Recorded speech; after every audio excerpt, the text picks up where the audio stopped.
Okay, we are back with the Go Draft, elevating your screenwriting to the next level. We have talked about the first steps of structuring a story, your identifying your moment, the thing that excited you. We talked about manufacturing, imagining, dreaming up all the beats of the story, and we talked about from those beats finding the spine of the story, the central conflict. Now we're going to move into acts. How do you break this spine down into a three-act structure? Most stories are told in three acts, not just movie stories, but it just sort of, most stories sort of lend themselves to that layout. You have a premise, you have a variation on the premise, and then you have a conclusion of that premise. When I used to do network sitcoms, half-hour comedies, they were usually broken into two acts. That's what we called them. There was a commercial in the middle. That's why it was a two-act structure. But really, if you boiled it down, it really was a three-act structure. The opening scene often was the end of Act One, and then the rest of what we called Act One was really the rest of Act One, and the beginning of Act Two were really Act Two, and then the end of Act Two was often Act Three, if that makes any sense. The point is, the story itself was probably usually in a three-act structure, even though it was split in the middle by a commercial break. Hallmark movies and things like that often have a nine-act structure. Officially, the company makes you write them in nine acts, even though they're arbitrary and they're designed just for commercial purposes to insert their commercials in them. The story itself is, in those TV movies, is usually in a three-act structure. You can find the three-act structure within that. It's an arbitrary decision based on commercial needs to make it nine acts. Even sonnets, for example, are fundamentally three acts. It's 14 lines in a sonnet. The first two quatrains are usually the first act in essence, and then you have what's called a turn into the next quatrain, and then the final two lines, which are a rhyming couplet, are like a third act in essence, a conclusion. All movie stories, for all practical purposes, are told in three acts. There are examples of movies that, when I examine them, they seem to be two acts, and some of them, very, very few of them, are successful. There was a movie, The Artist, a French film that won an Academy Award a few years ago, that, as far as I could tell, was a two-act structure. It wasn't better for being a two-act structure, but it was entertaining enough that it got away with it. There was a movie called Sexy Beast, independent feature years ago, gangster movie, that seemed to me to be two acts. But it's unusual, and it's not something that you want to do unless there's a really compelling reason to. And as we talked about, Lost in Translation has a no-act structure, as far as I can tell. So, there are exceptions, but most movie stories are told in three acts, and there's a reason for it. It's not because some guy who wrote a screenwriting book told you to. The reason there's told in a three acts is organic, and it's because you don't want the audience to get bored. You're trying to hold their attention for 90 minutes to 2 hours, sometimes even longer, but usually 90 minutes to 2 hours. You can't usually get away with just doing the same old variation on a theme, variation on a theme, variation on a theme. It gets old. Around 30 minutes into the story, the audience wants something new to happen. And about 2/3 of the way through the story, another half an hour about, they want, again, something new to happen to re-excite them, reinvigorate their interest in the story. So it's organic. It's logical. There's a reason for it. So what is an act? How do you determine what the end of Act One is, what the end of Act Two is? An act is not just something big that happens. That's the first thing to remember. It's not just that, because in a well-told story, movie story especially, there's going to be big things happening all the time throughout the thing. So that isn't the determination of an act. When I was teaching at UCLA in Pepperdine, I sometimes used the movie The Fugitive, the Harrison Ford movie, The Fugitive from the 90s, as a teaching tool. And I would ask them, what's the end of Act One? Most people had seen the movie. What's the end of Act One in The Fugitive? And they would often blurt out, oh, it's when the prison bus crashes and the train hits it and Richard Kimball escapes. And that's not the end of Act One. In fact, that incident, the last the last credit in the opening credits, directed by Andrew Davis, appears on screen just before the prison bus crashes and Richard Kimball escapes. Before that, we've already seen Richard Kimball make love to his wife. We've seen Richard Kimball's wife be attacked and killed by the one-armed man. Richard Kimball fought him off. Richard Kimball gets interrogated. Richard Kimball gets tried, convicted, and sent to prison in the first 5 minutes of the movie. That's a lot of big things that happened. They aren't act breaks. It's in fact a model of economical storytelling. If you want to go back and watch the opening of The Fugitive, it's very, very instructive on how much story you can squeeze in order to get the thing started fast. Remember, the title of the movie was The Fugitive. It was not The Trial of Richard Kimball. So we want to get him as a fugitive fast. The entire first act, in point of fact, is him running from the police. The prison bus crash is what is known as the inciting incident of the story. His escape is the inciting incident. Inciting incident is a term that somebody dreamt up. All it really means is start the stupid story already. Get going with it. We want to be entertained. Get it rolling. So that's the inciting incident of The Fugitive. The actual turn into Act 2, the end of Act 1, the beginning of Act 2, happens later in the story, after Richard Kimball has stolen the ambulance and run through the underground tunnel system and been jumped off the dam and lands in the river and swims to the shore, and the police think he's dead, and he crawls up onto land and he covers himself with leaves. It's night. He goes to sleep. He has a nightmare, and he remembers all those things that happened to him. And among the things he remembers is him yelling at the police, "Find that man," meaning the one-armed man. "Find that man." And in the film, the director had the sound of those three words echo 3 times so that the audience would get it. And then he wakes up from the dream and he heads off to Chicago, back to Chicago, where he came from, in order to find the one-armed man. And that's the beginning of the end of Act 1 and the beginning of Act 2. The reason it is, and the reason it's distinguished from all those other big things that happened in The Fugitive, is because the function of an act turn, an act break, that turn from 1 to 2, is to revitalize the audience's interest in the story, in the central conflict. And so therefore the end of first act or second act, the end of an act is something that happens that fundamentally shifts the protagonist's goal in relationship to the spine or the central conflict.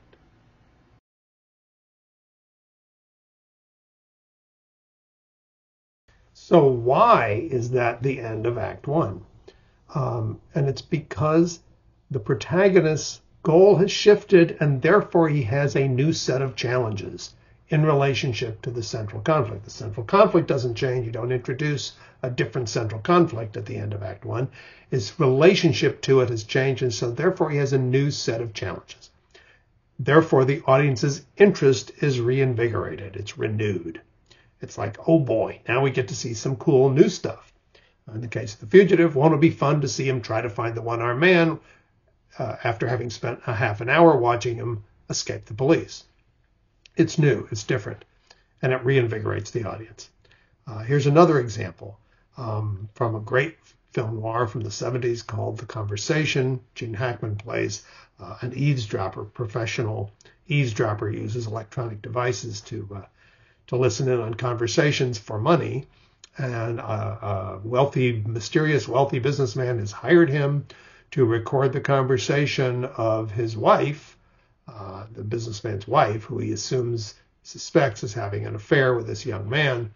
And the entire first act, we see Gene Hackman trying to figure out how to record this conversation between these two people, which takes place in a crowded, busy city park during a lunch hour. And that's his challenge, his goal in Act 1. And then at the end of Act 1 and the beginning of Act 2, this is what happens. I think he's been recording my telephone.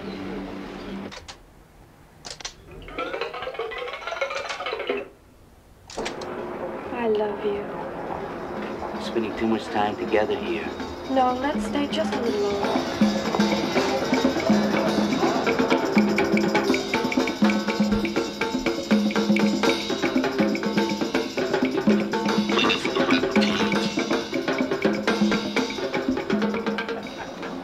I think he's been recording my telephone.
He'd kill us if he got the chance.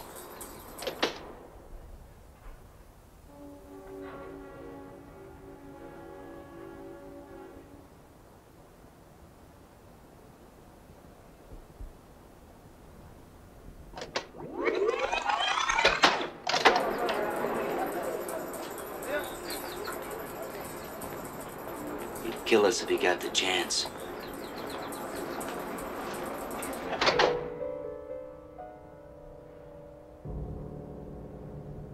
So you can feel he has a new set of challenges.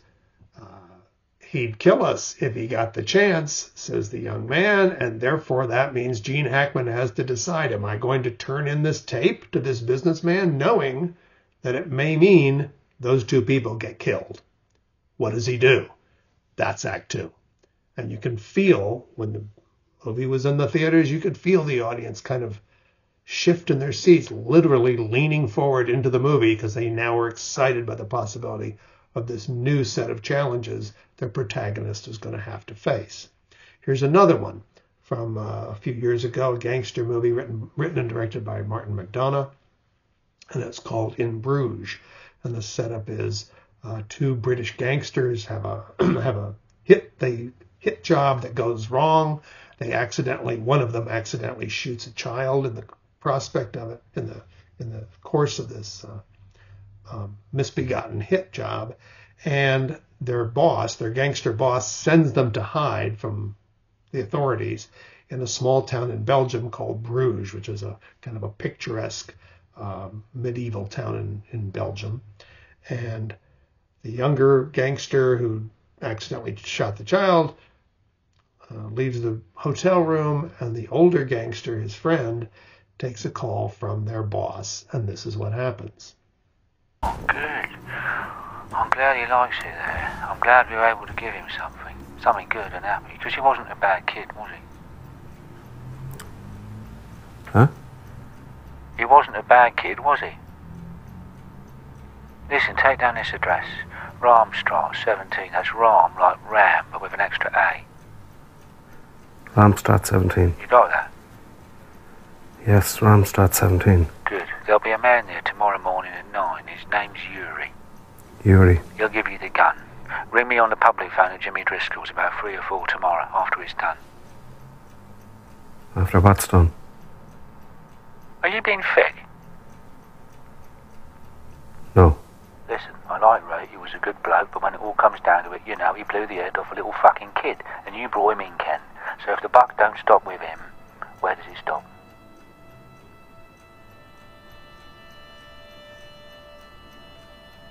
Ken? If the buck don't stop with him, where does Stops it with me, stop? Harry. That's an easy one. Don't get shirty, Ken. Listen, I'm just glad I was able to do something for the boy before he went. Do what for the boy? I can get to see Bruges. I'd like to get to see Bruges again before I die. What was it you said again about it? Yeah, it's like a dream. I know I'm awake, but I feel like I'm in a dream. Oh. Yeah. Give me a call when he's dead. Okay, can you feel it? Did you feel the shift in the story? That it's no longer a story about a couple of gangsters hiding out in this small town in Belgium and trying not to get on each other's nerves. No, now one of them, the protagonist, has to kill the other one. Is he going to be able to do it? How is he going to do it? And so on. A whole new set of challenges. You can feel the engine rev on that story as it shifts gears. I used to, often when I was teaching, I would use Jaws, the movie Jaws, as a teaching tool, because now let's look at all of the 3 acts of one movie and how they work.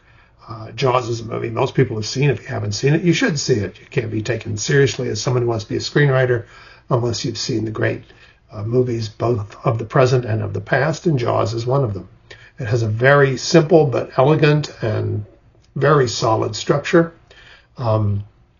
Let's say, so let's analyze it together. Let's say the spine of the story Jaws is a small town sheriff who's afraid of the water must save his coastal town from a predator shark. Let's say that's the spine. So what's the first act? In the first act, the protagonist is Chief Brody, played by Roy Scheider, and his goal, after the inciting incident, a young woman is eaten by a shark just off the coast of his town.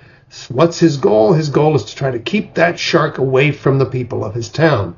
And he tries all kinds of things. He tries to close the beaches. He sits on the beach with binoculars looking for shark fins. He hires people to look for shark fins. He puts a bounty out on the shark so that fishermen will try to kill the shark. And at one point they think they do, but they don't. And at that point in the story, this happens. Folks, we had some practical jokers out there with a fake fin. It's just a trick. Shark! That was a fake The fin. shark! What is it? It's going into the pond! Shark! Get to it! Now what? Michael's in the pond. It's going in the pond! Somebody do something! In the pond! In the pond! Kids with a fin. In the pond!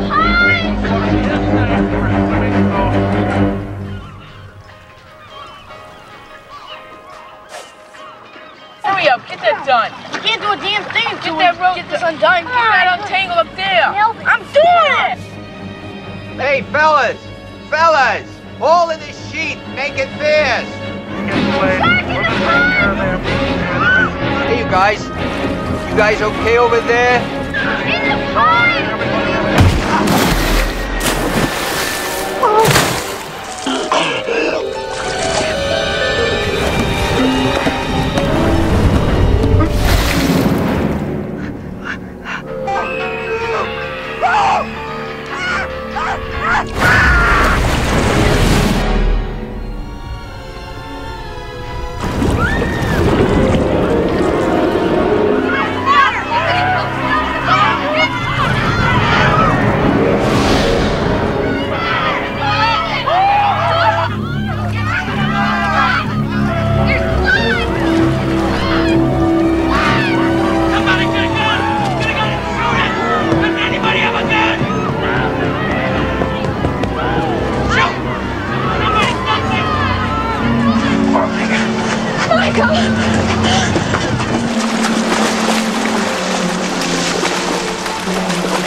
He's dead.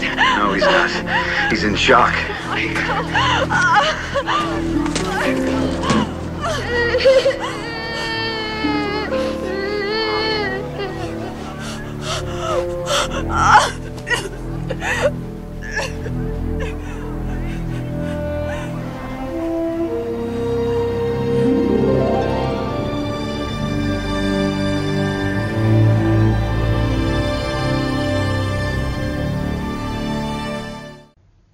Okay, so now Chief Brody, our protagonist, has a new goal. His new goal is very different from the first goal. Now his goal is to find and kill the shark. In fact, that's the very next scene from what we just watched. You hard cut to him talking to the mayor saying, you got to let me go. I have to go out and find and kill this shark. And so they do. He goes with some other people, 2 other guys, and they try to find the shark. They do find the shark. They shoot it with harpoons that are attached to these yellow barrels, but they can't stop the shark. It just keeps coming and coming and coming. Finally, the shark turns on them, knocks a hole in their boat. Now they're starting to sink. They head back home. And here's the end of Act 2. All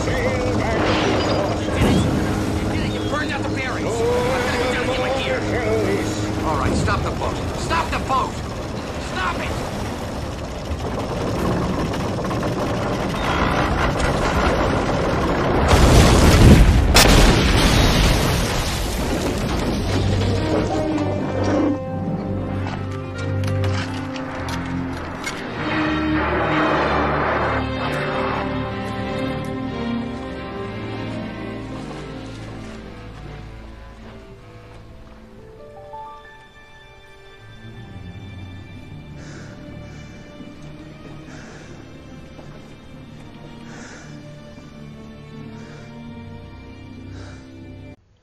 So the 3-act structure of Jaws is based on the protagonist's goal. First act, keep the shark away from my town.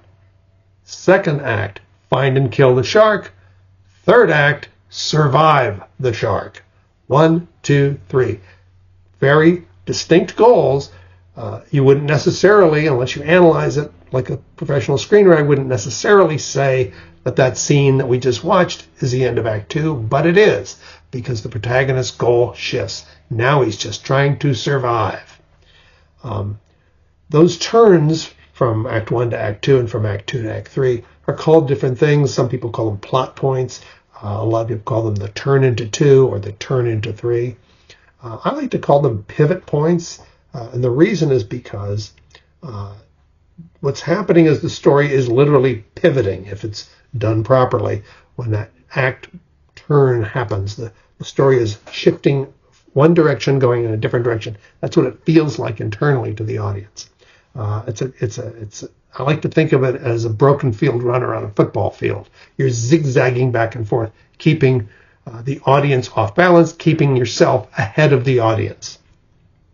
And therefore, the sharper those turns in from 1 to 2 and from 2 to 3, the sharper they are, the faster and sharper they are, the more effective they are. You can have act turns that are kind of slow and sluggish, but they usually are more effective the sharper they are. Just like a broken field runner is going to have a better chance of eluding his opponent if he shifts direction quickly and with a lot of speed.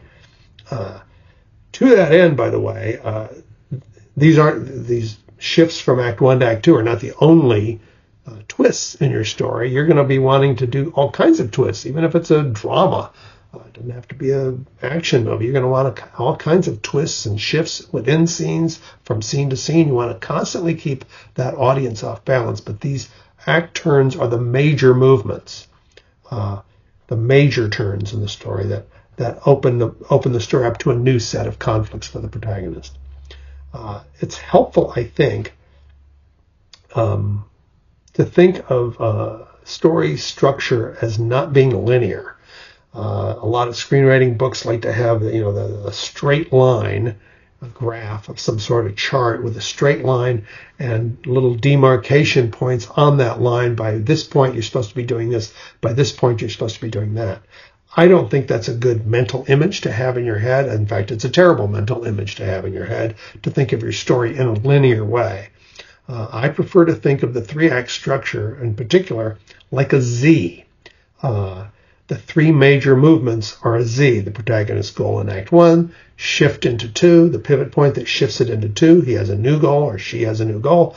And then the pivot point at the end of 2, which shifts it into 3. So it's a Z. These 3 major movements are what keep the audience wondering what happens next. Now, let me take a minute to talk about the term midpoint. I never heard the word midpoint used in screenwriting until somebody apparently made it up for one of the screenwriting books. But every screenplay I ever wrote had a midpoint, and almost every screenplay has a midpoint. Every good one has a midpoint. And what a midpoint is this, in my definition. It's where the rising conflict of Act 2 forces the story to flip, causing a new dynamic in the conflict. It can be so dramatic sometimes that a lot of people like to think of screenwriting structure as being in 4 acts, that it's actually 4 quadrants, the Act 1, the beginning of Act 2, the second half of Act 2, and then the third act, which is essentially 4 acts. And if it makes you happy, go ahead and think of it that way. But I think the more important thing is that you get to the midpoint organically and not forced. The midpoint is usually determined by the central relationship in the story. And that central relationship doesn't necessarily mean it's 2 people. It could be 2 lovers. It could be a father and a son, or a mother and a daughter. It could be a cop and a fugitive. It could be a boxer and the trainer. It could be shark hunters and the shark, which is the primary relationship in Jaws. Here's the midpoint of Jaws. Show me the way to go home. I'm tired and I want to go to bed. I had a little drink about an hour ago, and it's got right to my head. Wherever I may roam, by land or sea or foam, you will always hear me singing this song. Show me the way to go home. Show me the way to go home. I'm tired and I want to go to bed. I had a little drink about an hour ago, and it got right to my head. Wherever I may roam, on land or sea or foam, you can always hear me singing. Start the engines. Okay, that's the midpoint of Jaws. They've been trying to kill the shark. Now the shark is trying to kill them. You could think of it almost as an act turn, a pivot point if you want. But if you write the story organically, it will happen naturally, what I'm talking about, this midpoint. So my advice is never to write to the midpoint. Here's where I've got to get by page 50 or whatever.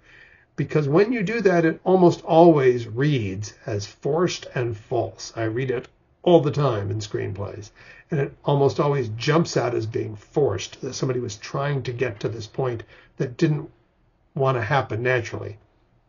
If you write your story properly, that is to say, if the story always has forward momentum, if each scene advances the story forward, what happens almost inevitably, in my case, inevitably, I think in every screenplay I ever wrote, long before I'd heard the term midpoint, what happens is that dynamic about the middle of the story, that dynamic between the major characters, again, it doesn't necessarily mean 2 people, but that between the major characters has to shift because you've already written yourself out in the first half of Act 2. There's nothing left to explore unless you do a major shift, and then it flips. Their dynamic between those characters has a major shift, and it just happens naturally. And again, it's because it happens naturally because you are writing the story with forward momentum at all times. It's a motion picture. It's supposed to be moving forward. Each scene must advance the story. Okay, there's another reason why we tend to tell stories in 3 acts, and that is this. In real life, conflicts tend to be in 2 acts, whether it's losing your job and having to get a new one, or a war. The World War II, the Nazis were taking over Europe, and until finally they invaded Russia, and the Battle of Stalingrad, which happened in 1942, was the turning point, the peak of that war. They lost the battle, and from that point on, Nazi Germany was receding backwards and backwards and backwards, but it took another 3 years. Same was true in the War in the Pacific, where the war peaked in 1942 again in the Battle of Midway, but it was another 3 years before the Allies finally defeated the Japanese in that war. The peak of the action was in the middle of the war, and it tends to be with all real-life conflicts. It's in the middle. So think of a conflict that's happened to all of us. Let's say you got the flu, right? What happens in that conflict? You wake up, you have a scratchy throat, you got the sniffles, you go to the medicine cabinet, you get some over-the-counter medicine, you take it, you call in sick, the next day you wake up, you're still sick, you go to the doctor, you get some prescription medicine, you take that, you stay in bed a few more days, and then finally your fever breaks, and then a few more days you stay in bed, and then finally you're feeling better, and you go to work. End of story. And it's a really bad story. Any conflict, as it rises, your protagonist is going to try to conquer it the way you did with the flu. But if you follow reality as a structure guide, your story is going to look like this. Now, the audience doesn't want that. They don't want the climax to come in the middle of the story. They want it to come at the end. And that's what 3 acts allows you to do. A 3-act structure allows you to keep shifting the conflicts within the central conflict so that it allows you, the storyteller, to build to a climax that happens just before the end instead of in the middle. It happens at the end, and that way the audience leaves buzzed about the exciting climax they just saw, instead of saying, oh yeah, there was a really great scene in the middle, but boy, those last 40 minutes are really slow. So let's say I'm going to rewrite You Got the Flu and try to make it into a proper story. So let's say it starts the same way. You wake up with a scratchy throat, you take medicine, blah, blah, blah. You're still not feeling better. You pick up the phone to call your boss and tell him you can't come into work. And just before you can do that, the boss says, listen, we're going to have to make some layoffs pretty soon. Some people are going to have to go, and I sure hope you're not one of them. And you croak into the phone, don't worry, boss, I'll be there. And so Act 2, you have the protagonist, now have a new goal, which is you've got to go to work and pretend you don't have the flu. We do that for an act, and now the end of Act 2, the beginning of Act 3, guess what happens? The boss gets the flu because you actually accidentally gave it to him, and as they're wheeling him out on a gurney, he says to you, you've got to take over. There's a big presentation coming. The clients are coming. You've got to do this big presentation. I'm counting on you or the whole company's going to go under. And now Act 3 starts, and you have yet a new conflict. You have to try to do this presentation while you have the flu, which builds to some sort of hilarious climax and an ending. So those 3 goal shifts, the protagonist's 3 goal shifts, allow you to build to a climax where you want it to be at the end. Now let's talk about the pivot point from Act 2 into Act 3. And here's the trick. That pivot point needs to drive toward the spine of the story and not away from it. You don't want to opt for an easy ending. If you do, you're in danger of what is known as deus ex machina, which is Latin for God from the machine. And the reason why it's called that is because the people who invented what we do, dramatic writing, or at least the first recorded instance of dramatic writing, were the ancient Greeks. And the lesser Greek playwrights, when they got in trouble with an ending and couldn't figure out how to get out of it, how to end their story, they would just have an actor dressed up as Zeus who would be lowered from the top of the theater, by a machine in essence. He'd have a sword or something, he'd clobber the bad guy, they'd reel him back up, and the story was over. Well, needless to say, the ancient Greek audiences were as unenthused about that as we would be were we to see it. So you don't want to go down that road. I just recently watched a documentary about Albert Brooks on HBO, which was basically a hagiography, which is deserved. He's a great comic mind and has certainly earned the right to have people tell him how great he is. But it was not a critical study of his work. But it did make me think about his work, and I had seen I think, all his films. And they were all entertaining and they were all fun, but none of them really broke out the way people in the time felt they should, because they were so smart and so funny. Why did they not catch on more with the general audience? And the reason is because, in my estimation, Albert Brooks, brilliant as he was, never really learned how to write a screenplay, never learned screenplay structure. And so his films tended to not have a third act. Some of them did, but many of them just didn't have a third act. He was structuring his movies the way he would structure a comedy sketch, and he was one of the great comedy sketch writers and comedy sketch artists of all time. And that, by what I mean by that is, he had a premise, he had a twist on the premise, he mined that for all the comedy gold he could possibly get out of it, and then he quickly got off stage and, left the audience laughing and cheering. That's a great structure for a comedy sketch, not so hot for a movie. That pivot point from 2 to 3 has to move toward the central conflict, because the audience needs to know, needs to feel that they've seen the protagonist go through hell to reach the resolution. They demand it. In real life, we try to avoid conflict, right, if we're smart. But in a story, the audience wants to see that protagonist go through the hell of whatever that central conflict is before they reach the resolution. First of all, it's more fun for them. And also, it tells them this wasn't a waste of the first hour and a half, or the 2 hours that it took to watch this. It was worth the effort to get to this. I'll give you an example. There was a movie called $1 Million Baby a few years ago, Clint Eastwood movie, boxing movie. And here's the spine of the story. It's basically this. A washed-up boxing trainer who once almost let a fighter die in the ring tries to train a woman fighter to become a champion without getting her hurt. Okay, that's the spine of the story. That's the central conflict. He's trying to get her to the championship without getting her hurt. So in Act 1, what's Act 1? What's his goal? He's trying to avoid dealing with her. She wants him to train her because she wants to be a champion. He doesn't want anything to do with her. He keeps trying to duck her and avoid her and stay away from her and reject her and insult her. And nothing will dissuade her. She decides if he won't train her, she's going to go start boxing anyway. And so she does. What's the end of Act 1? He happens to see her in the ring getting clobbered, and he can't stand it because, as we'll discover the reason why later, he just can't stand seeing women get hurt.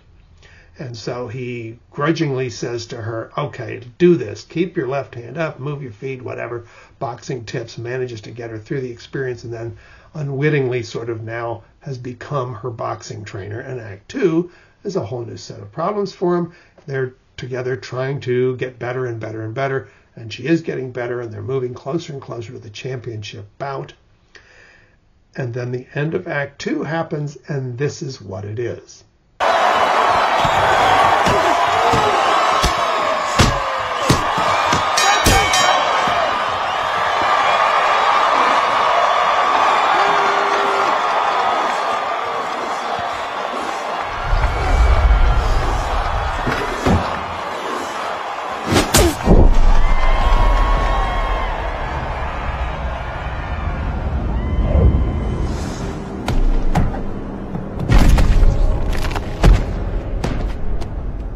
She breaks her neck. She becomes a quadriplegic. Her white trash family suddenly shows up, and they're taking advantage of her, and she can't do anything to stop them, and Clint Eastwood can't do anything because it has no legal right to stop them from taking advantage of her, and she begs him to euthanize her. She doesn't want to live anymore. And now Clint Eastwood must decide, the protagonist's new goal, I have to decide whether I'm going to kill her or not in order to keep her from getting hurt. It's the ultimate moral decision based on that spine. I don't want to get her hurt, but in order to keep her from getting hurt, I have to kill her. Now, when the audience saw that, they went nuts. It's like, what? she broke her neck. We've seen Rocky and Rocky 2 and Rocky 3 and Rocky 4 and Rocky 5. We know how that's supposed to work. The boxer's supposed to win the championship at the end. This is completely out of left field, but it wasn't. The turn to 2 into 3 rather, was turning into the central conflict of the story. And even though it was shocking, it felt right. It felt natural. And the climax of the movie was incredibly powerful, and the movie was very successful. The spine of the story, the central conflict, determines the acts and the pivot points into those acts.